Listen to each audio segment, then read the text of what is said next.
Qurbani Eid special ভীষণ মজার একটা রেসিপি নিয়ে হাজির হয়ে গেলাম। হ্যালো এভরিওয়ান, আসসালামু আলাইকুম। আজ আমি আপনাদের সাথে শেয়ার করতে যাচ্ছি চিকেন শিক কাবাব মালাই কোফতা কারি। ঈদের দিন এই রেসিপিটি তৈরি করে দেখতে পারেন, পরিবারের সবাই পছন্দ করবে। আর আপনারা চাইলে এটা বিফ দিয়েও তৈরি করতে পারবেন। আজকের রেসিপির জন্য এখানে মুরগির বুকের মাংস নিয়েছি 700 গ্রাম আর ছোট ছোট টুকরো করে কেটে নিয়েছি। এবারে এই মাংসগুলো আমি একটা ব্লেন্ডারের জগে নিয়ে নিচ্ছি। একটা টমেটো নিয়েছি আর টমেটোর বীজগুলো ফেলে দিয়েছি। আর দিলাম 3টা কাঁচামরিচ, একটা মাঝারি সাইজের পেঁয়াজ কুচি দিয়েছি, কিছু ধনিয়া পাতা আর কিছু দিয়ে দিচ্ছি পুদিনা পাতা। পুদিনা পাতাটা দেওয়ার চেষ্টা করবেন, তবে না থাকলে না দিলেও চলবে। এবারে দিয়ে দিচ্ছি হাফ চা চামচ গরম মশলা গুঁড়া, হাফ চা চামচ কালো গোলমরিচের গুঁড়া, হাফ চা চামচ জিরার গুঁড়া আর হাফ চা চামচ দিয়ে দিচ্ছি ধনিয়া গুঁড়া। স্বাদ মতো দিয়ে দিচ্ছি লবণ।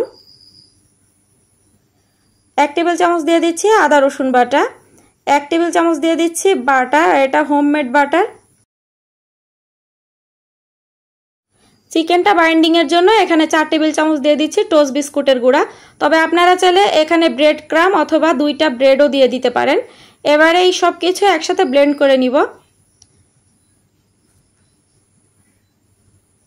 আর এখানে কিন্তু কোনোভাবে কোনো রকমের পানি ইউজ করা যাবে না। আর চিকেন থেকেও খুব ভালো করে পানিটা ঝরিয়ে ফেলে তারপরে ব্লেন্ড করবেন। তো আমার একসাথে সব ব্লেন্ড হয় নাই, আমি 2 বারে করে নিয়েছি, এই জন্য সব কিছু একসাথে মিশে নাই। তো আমি এবারে সব কিছু হাত দিয়ে আরেকবার একটু মেখে নিচ্ছি। এই চিকেনের খামিটা সেট হওয়ার জন্য অন্তত পক্ষে 30 মিনিটের জন্য নর্মাল ফ্রিজে রেখে দিতে হবে। এবার একটা মশলা তৈরি করে নেব। তার জন্য প্যানে কিছুটা তেল দিয়ে দিলাম। এখানে একটা জয়ত্রীর ফুল নিয়েছি আর একটা ছোট্ট জয়ফলের অর্ধেকটা নিয়েছি, আর 7 থেকে 8টা দিলাম এলাচ। এবার সামান্য একটুখানি ভেজে নিচ্ছি। এবারে মাঝারি সাইজের 2টা পেঁয়াজ কুচি দিয়ে দিলাম, দিয়ে দিচ্ছি একটা টমেটো কুচি। এবারে এই সব কিছু আলতো হাতে একটু নেড়েচেড়ে ভেজে নিতে হবে। যখন পেঁয়াজ টমেটো সব কিছু এরকম নরম হবে সেই পর্যায়ে দিয়ে দিচ্ছি 8 থেকে 9টা কাজু বাদাম। এবার এই কাজু বাদাম সহ এই সব কিছু আর একটুখানি ভেজে নিচ্ছি। সব শেষে আরও কিছুটা ধনেপাতা দিয়ে চুলাটা বন্ধ করে জাস্ট নেড়ে চেড়ে এটা নামিয়ে ফেলবো। চুলাটা বন্ধ করে দিয়েছি। এবার এই সব কিছু একটা ব্লেন্ডারের জগে নিচ্ছি, নিয়ে এটা ঠান্ডা হয়ে গেলে একটা মিহি পেস্ট করে নিতে হবে। আর এই মশলাটা যদি ব্লেন্ডারে পেস্ট করেন সেক্ষেত্রে অবশ্যই একটা কথা খেয়াল রাখবেন যে এটা ঠান্ডা করে নিতে হবে। তো ফ্রিজ থেকে চিকেনের বাটিটা বার করে নিয়েছি। এবারে এই চিকেনটা আমি হাত দিয়ে এভাবে চেপে চেপে নিচ্ছি প্রথমে, দেন একটা পেন্সিল দিয়ে এটা কাবাবের শেপ দিয়ে নিব। তবে আপনাদের কাছে যদি সিক থাকে সেক্ষেত্রে সিক দিয়ে ওই কাবাবের শেপটা দিয়ে নিতে পারেন। আমি চিকেনটা বেশি সময় ধরে রাখতে পারিনি, কারণ আমার হাতে সময় কম ছিল, এই জন্য চিকেনটা খুব একটা ভালো করে সেট হয়নি। তবে অবশ্যই আপনারা একটু বেশি সময় ধরে এই চিকেনটা সেট করে নেবেন। তো সবগুলো কাবাব আমি বানিয়ে নিয়েছি। এবারে এই কাবাবগুলো একটু ফ্রাই করে নিতে হবে। মাঝারি আছে এই চিকেন কাবাবগুলো একটু ফ্রাই করে নিচ্ছি।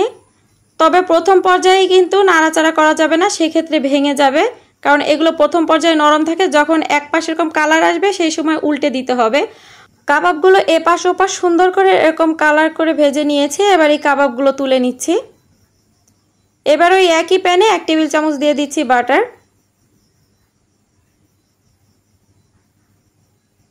1 টেবিল চামচ দিয়ে দিচ্ছি আদা রসুন বাটা। এবার আদা রসুন বাটাটার কাঁচা স্মেলটা চলে যাওয়া পর্যন্ত একটুখানি ভেজে নিচ্ছি। দেন যে মশলাটা তৈরি করে রেখেছিলাম সেই মশলাটা পুরোপুরি এখানে দিয়ে দিলাম। এবার এই মশলাটা নেড়ে চেড়ে একটুখানি কষিয়ে নিচ্ছি। এখানে 2টা দিচ্ছি তেজপাতা আর ছোট্ট 2 টুকরো দারুচিনি দিলাম। মশলাটা খুব ভালো করে কষানো হয়ে গিয়েছে। এবারে যে কাবাবগুলো ভেজে রেখেছিলাম সেই কাবাবগুলো দিয়ে দিলাম। কাবাবগুলো দিয়ে একটুখানি নেড়ে চেড়ে দিচ্ছি। আর একটা কথা হচ্ছে, এই কাবাবগুলো যে শেপের প্রথমে বানাবেন তার থেকে কিন্তু একটু খাটো হয়ে যায় ভাজার পরে, আর একটু মোটা হয়ে যায়। এই জন্য চেষ্টা করবেন একটু লম্বা করে বানাতে আর একটু চিকন করে বানাতে। দেন ব্লেন্ডারের জগটা ধুয়ে এখানে পানি দিয়ে দিলাম, তারপর আরও কিছুটা পানি দিয়ে দিলাম এই কাবাবগুলো রান্না হওয়ার জন্য। ঢাকনা দিয়ে ঢেকে দিচ্ছি। মিডিয়াম টু লো আছে কাবাবগুলো রান্না করে নিতে হবে। হাই ফ্লেমে রান্না না করে মিডিয়াম টু লো আছে রান্না করলে ধীরে ধীরে এর ভিতরে মশলাগুলো খুব ভালোভাবে প্রবেশ করতে পারবে। দেন এখানে 1/4 কাপ দিয়ে দিচ্ছি টক দই। এবারে হালকা করে একটু নেড়ে চেড়ে দিয়ে ঢাকনা দিয়ে আবারও ঢেকে দিচ্ছি। কিছুক্ষণ পরে ঢাকনাটা তুলে নিয়েছি। আর এখানে আমি কিছু কাঁচা আর পাকা কাঁচামরিচ কুচি করে দিলাম ঝাল হওয়ার জন্য। হাফ চা চামচ দিয়ে দিচ্ছি গরম মশলার গুঁড়া, আর হাফ চা চামচ দিয়ে দিচ্ছি কালো গোলমরিচের গুঁড়া। সব শেষে এই মশলাগুলো অ্যাড করলে এই কাবাবের ফ্লেভার আর টেস্ট বহুগুণেই বেড়ে যাবে।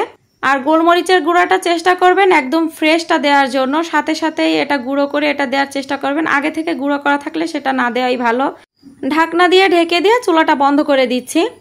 আশা করি আজকের এই আফগানি মালাই শিক কাবাব রেসিপিটি আপনাদের কাছে ভালো লেগেছে। যদি ভালো লেগে থাকে তাহলে প্লিজ লাইক, কমেন্ট, শেয়ার করতে ভুলবেন না। আপনি কোন এলাকা থেকে দেখতেছেন চাইলে কমেন্টস করে আমাকে জানাতে পারেন, যাতে আপনাকে ধন্যবাদ জানাতে পারি।